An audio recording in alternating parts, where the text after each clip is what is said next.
салому алайкум ҳамватони азиз. имрӯз аз ана ҳамин маҳсулотҳо як шаврмаи девона тайёр мекунем. хоб рафтем.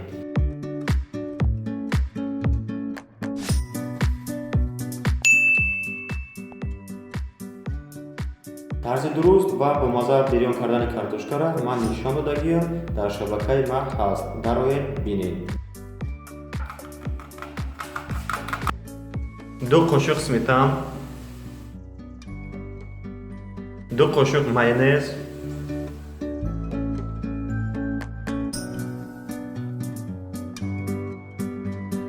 1 дандонаки сирпёза мехронем, 1 қошуқ аз приправаи карри илова мекунем, мурчи сиёҳ камтарак,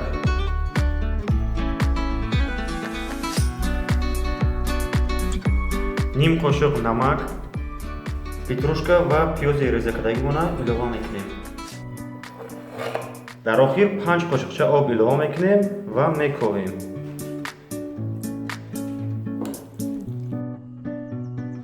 синаи мурға аз 2-3 ҷӯш мебарем.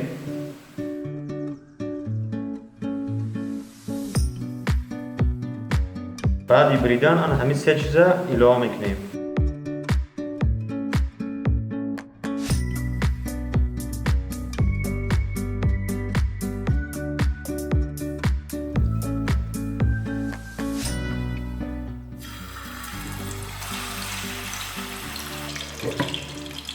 بعد از 3 دقیقه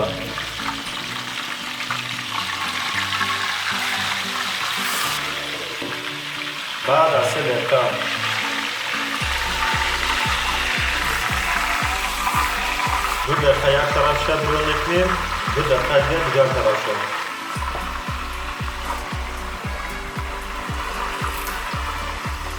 بعد از بریون کردن طرف ها با جای اولا برمیگردیم و روشن میکنیم.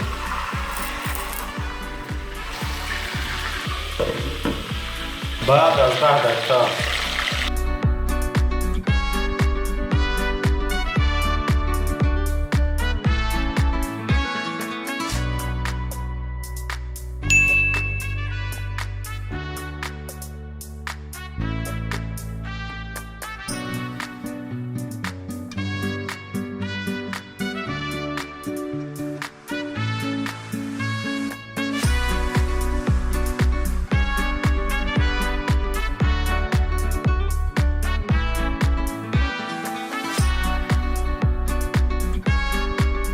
خب برادرای عزیز، کاری ما به اتمام رسید. این همین قدر شد شاورمای ما کلان شد. یک 900 کیلو شده.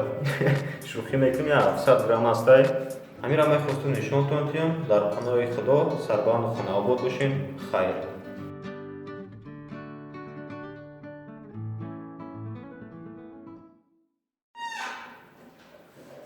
بچه 8 ساعت شدم شاورمای تیار میشه و یعنی جودکم مطالعه گذاشته.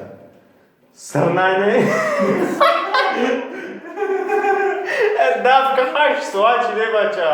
ای قدر دیوناگی قدم مولا مو دبره تیار شب خیلی خوبه.